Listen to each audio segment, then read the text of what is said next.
नमस्कार दोस्तों, मेरी डायरी के भाग 7 में आपका स्वागत है। आज के इस भाग में हम शिव खेड़ादी जी के द्वारा लिखी बुक और सफल बने में इसका सारांश आपको मैं इस वीडियो के माध्यम से बताऊंगा। उसकी महत्वपूर्ण बातों को लिया गया है इस बुक की। अगर आपको इसके बारे में पूरा पढ़ना है तो आप पूरी इस बुक को खरीद करके और पढ़ सकते हैं। बहुत ही अच्छी किताब है जो हमें जीवन में बहुत सी बातें इसकी काम आएगी। तो आओ हम शुरू करते हैं और सफल बने, जो कि शिव खेड़ा जी के द्वारा लिखी गई बहुत ही एक अच्छी किताब है। शुरुआत करते हैं। इसमें कहते हैं कि पॉजिटिव एटीट्यूड वाले इंसान को कोई रोक नहीं सकता और एक नकारात्मक यानी नेगेटिव एटीट्यूड वाले इंसान की कोई मदद नहीं कर सकता। या यूं कहें कि जिसकी सोच ही नकारात्मक है उसकी कोई मदद नहीं कर सकता, और जिसकी सोच अच्छी है वो हमेशा सफल पाता है। दूसरे शब्दों में, जिस इंसान के पास सकारात्मक सोच यानी पॉजिटिव एटीट्यूड है उसी के कदमों में सफलता होती है। इसलिए सफलता प्राप्त करने का पहला और महत्वपूर्ण बात है वो ये है कि हमें हमारी सोच सकारात्मक रखनी है। तथ्यों को हासिल करना ज्ञान है, तथ्यों को सही समझना समझदारी है, और उन तथ्यों को अपने जीवन में उतारना बुद्धिमत्ता है। हम जो तथ्य इकट्ठे करते हैं, पता करते हैं या प्राप्त करते हैं वो हमारी जानकारी है, और उन तथ्यों को जो हम समझते हैं वो समझदारी है। परंतु जब हम उनको अपनी जिंदगी में लागू करते हैं, काम में लेते हैं, तब वो हमारी बुद्धिमत्ता कहलाती है। अगर किसी विचार पर कुछ काम नहीं किया जाए तो उसे दम तोड़ते देर नहीं लगती। विचार तो हम अच्छे अच्छे सुनते हैं, पढ़ते हैं, देखते हैं, पर अगर उन विचारों को जीवन में नहीं अपनाया जाए तो वो विचार हमारे कोई भी काम के नहीं है। बढ़िया से बढ़िया विचार भी तब तक बेकार है जब तक उस पर कोई कदम नहीं उठाते। चाहे कितना भी अच्छे से अच्छा विचार हो, चाहे हमने देखा, चाहे हमने पढ़ा, चाहे हमने सुना, पर उस पर काम नहीं किया तो वो बेकार है। इसलिए अच्छे विचारों को जिंदगी में देखिए, पढ़िए, सुनिए और उनको अपनी जिंदगी में उतारिए, तो ही हमारे लिए काम के हैं, वरना बेकार है। सफलता न ही कोई चमत्कार है और न ही कोई रहस्य। यह तो कुछ सिद्धांतों को लगातार सही तरीके से अमल में लाने का नतीजा है। इन सिद्धांतों को अमल में लाने का जो हमारा जुनून है, जो हमारी प्रतिबद्धता है, वही सफलता और विफलता का फर्क बताती है। यानी सफलता प्राप्त करने के लिए निश्चित सिद्धांत तय करके और उन सिद्धांतों पर लगातार काम करने से, उनको अपनाने से, कठोर परिश्रम करने से हमें सफलता मिलती है। सफलता का एक ही लक्ष्य है, खुशियां पाना। हर व्यक्ति जिंदगी में खुश रहना चाहता है और इसलिए वो सफल बनना चाहता है। परंतु खुश रहने के लिए 3 चीजों की जरूरत होती है। सिर्फ एक सफलता से खुश नहीं रहता। खुश रहने के लिए महत्वपूर्ण 3 चीजें हैं।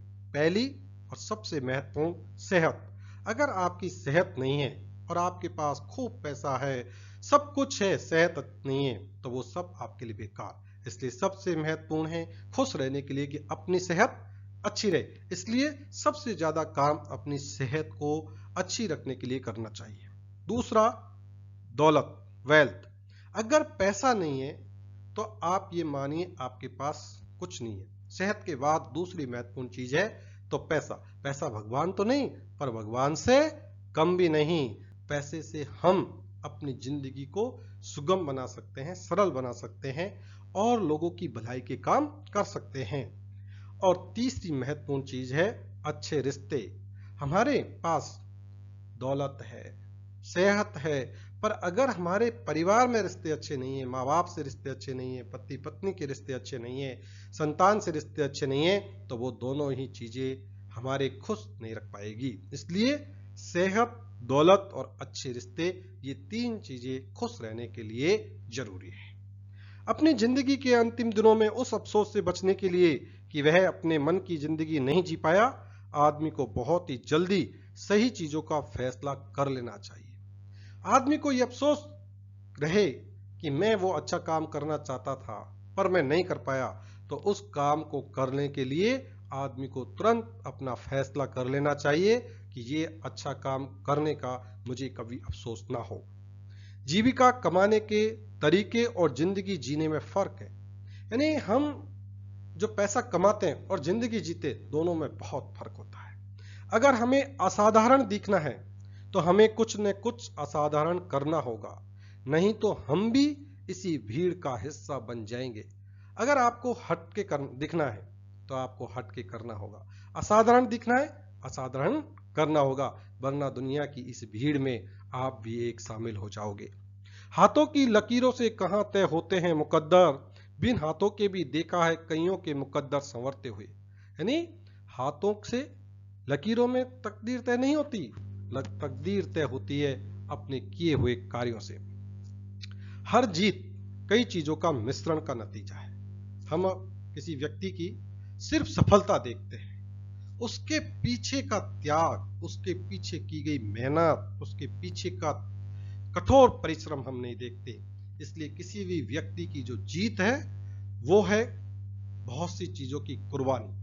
उसने अपने बहुत से शौकों का कुर्बान किया होगा, उसने अपनी नींद को कुर्बान किया होगा, अपने बहुत से मनपसंद के कार्यों की कुर्बानी दी होगी, वो आत्म अनुशासन में रहा होगा, उसने कड़ी मेहनत की होगी और प्रतिबद्धता के साथ, कमिटमेंट के साथ कि इतने समय में मुझे ये काम पूरा करना है तो किया होगा, और वो काम पूरी ईमानदारी से किया होगा और पूरी जिम्मेदारी से किया होगा।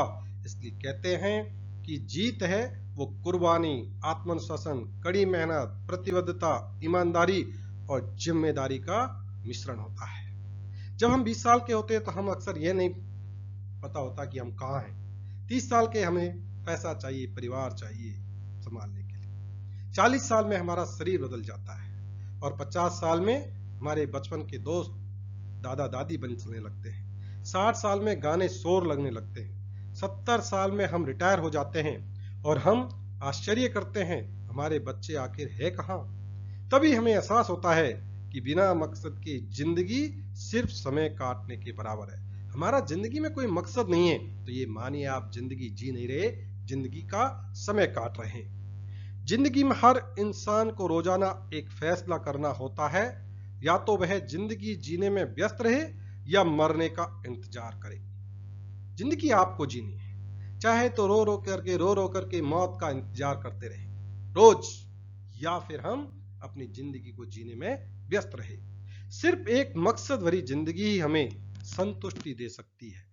जिंदगी में संतुष्ट रहना है तो अपना एक लक्ष्य, जिंदगी का एक मकसद तय कर लें तो हम संतुष्ट रह सकते हैं। किसी भी इंसान का कद गर्दन के नीचे नहीं, गर्दन के ऊपर नापा जाता है। समझ गए होंगे कि शरीर से नहीं, उसमें कितना दिमाग, कितना ज्ञान है उसमें, उससे उसका कद नापा जाता है।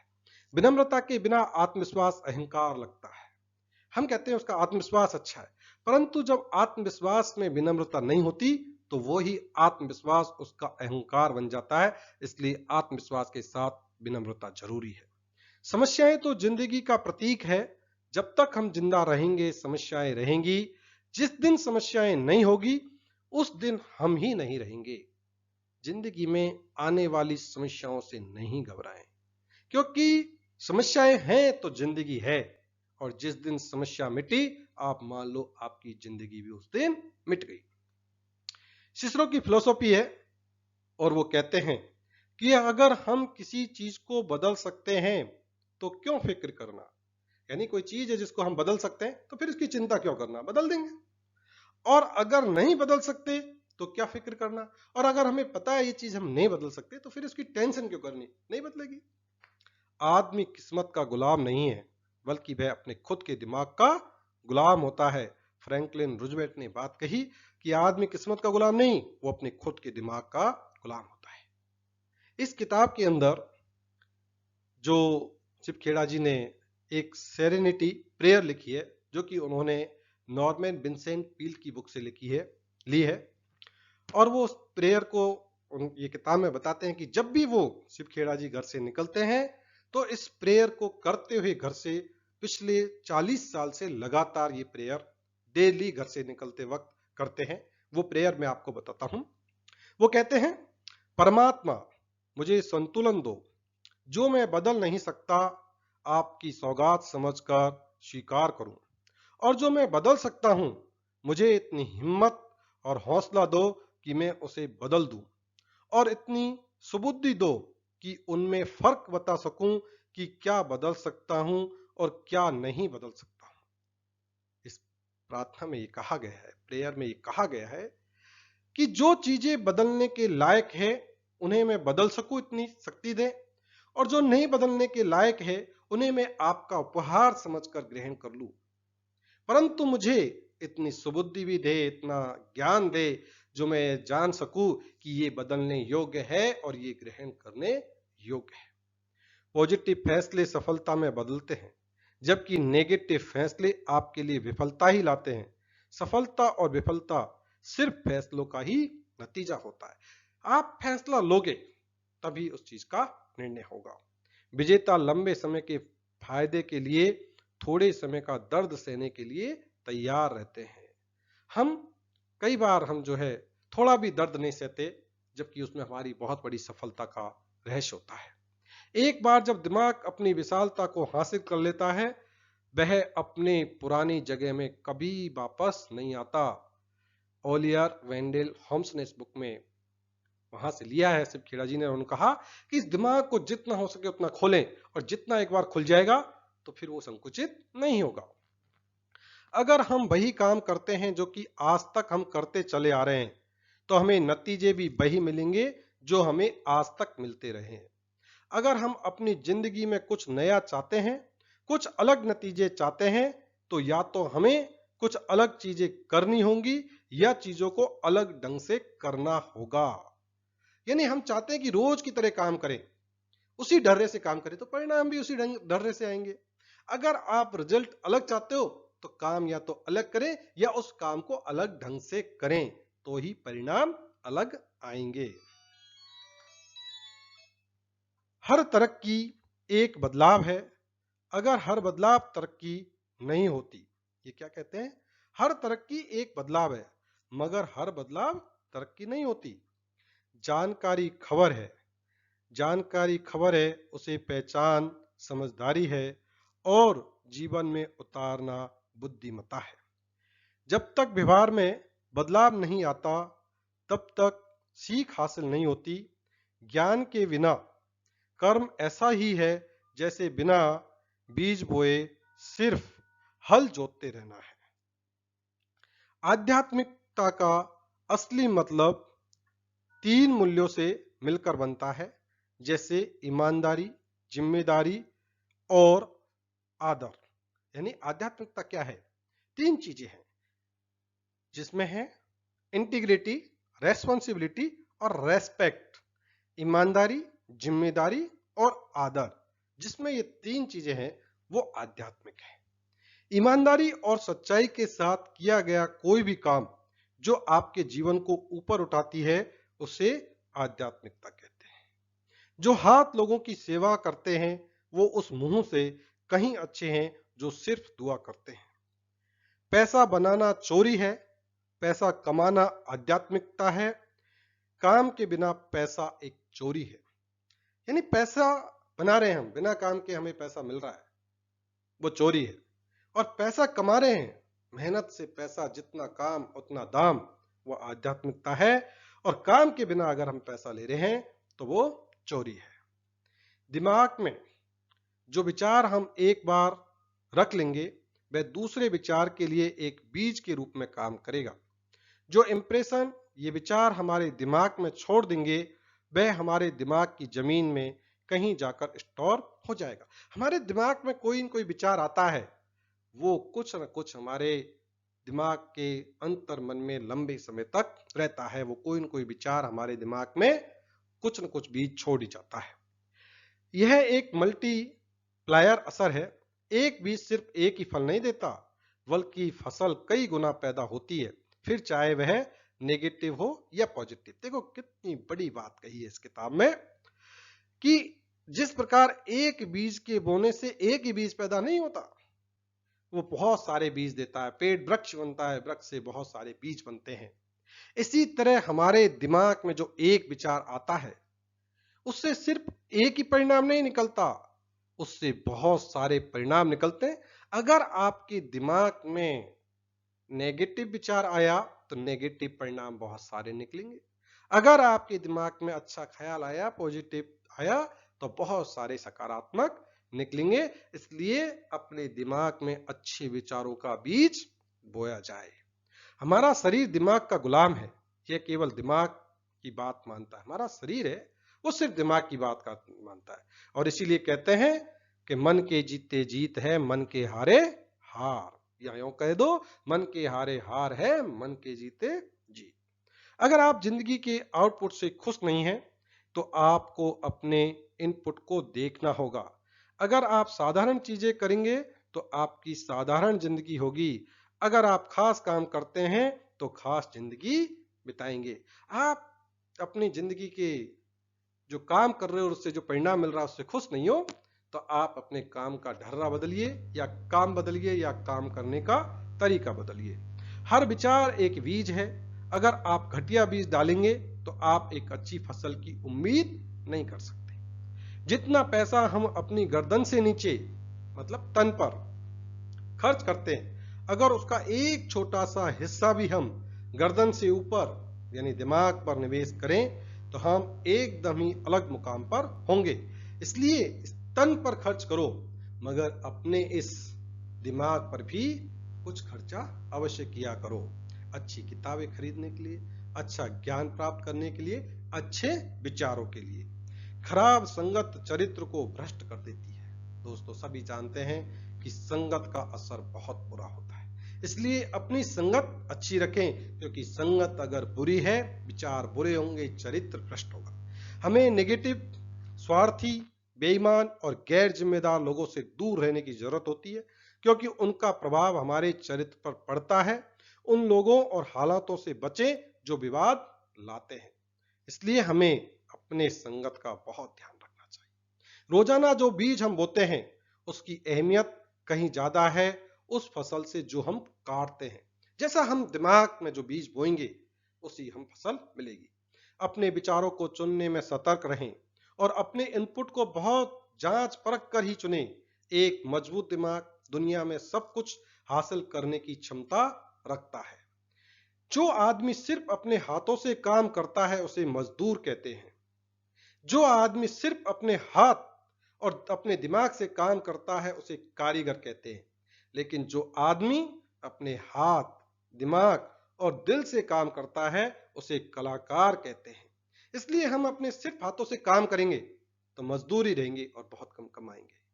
अगर हम हाथ और दिमाग से काम करेंगे तो थोड़ा मिस्त्री बन जाएंगे, कारीगरी कहलाएंगे, थोड़ा और कमा लेंगे। परंतु अपना हाथ और दिमाग के साथ अगर किसी कार्य में दिल लगा दिया तो आप कलाकार कहलाएंगे। अगर आप अन्याय की स्थिति को जानते हुए भी निष्पक्ष रहते हो, तो आप शोषक का साथ देना चुनते हैं। अगर आप एक हाथी को चूहे पर पांव रखते हुए देख रहे हो और फिर आप कहते हो कि आप एकदम निष्पक्ष हो, तो चूहे को आपकी निष्पक्षता स्वीकार नहीं होगी।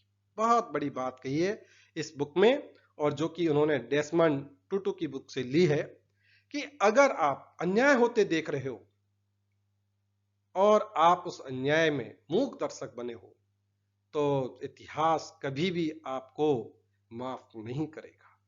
अन्याय को होते हुए देखते रहना और कुछ नहीं करना भी उसके अन्याय में साथ देने जैसा है, जो कि आज के वर्तमान समय में अधिकांश लोग ऐसा करते हैं।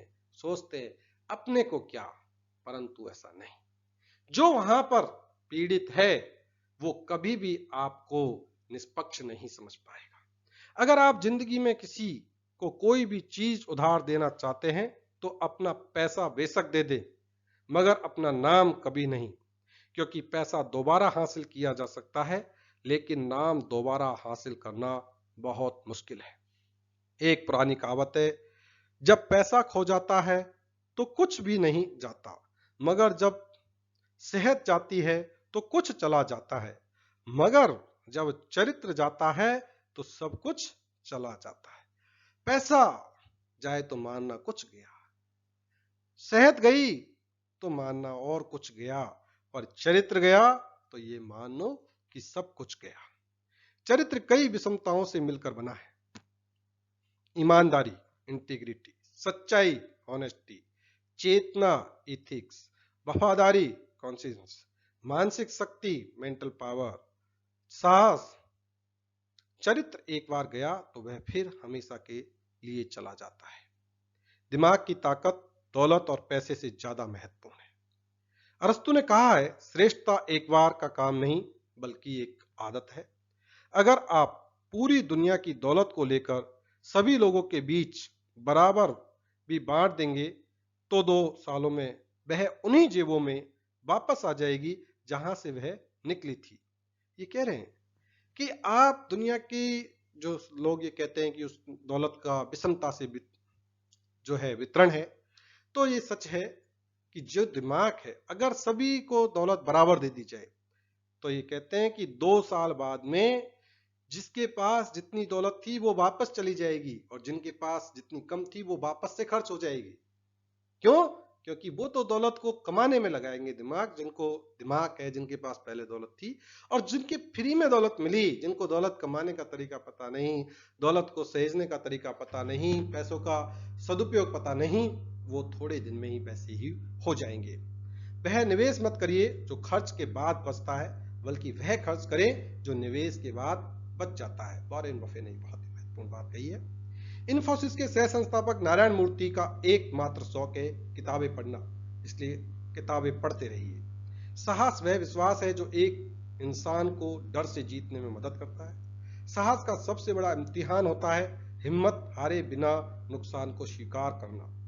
1543 में कोपरनिकस ने, जिसने कि बताया कि धरती धुरी नहीं है, उनकी किताब छपी और उनको जो है इस बात के लिए शुरू में भारी विरोध का सामना जो है करना पड़ा। तो दोस्तों, इस किताब में ये की जो महत्वपूर्ण बातें हैं मैंने आपको बताई है। उम्मीद करता हूं कि आपको पसंद आई होगी। अगर आप इन बातों के बारे में विस्तृत रूप से पढ़ना चाहते हो और जानना चाहते हो तो आप सिर्फ खेड़ा जी की ये किताब खरीद करके पढ़ सकते हो। मिलेंगे डायरी के अगले भाग 8 में। धन्यवाद। जय हिंद।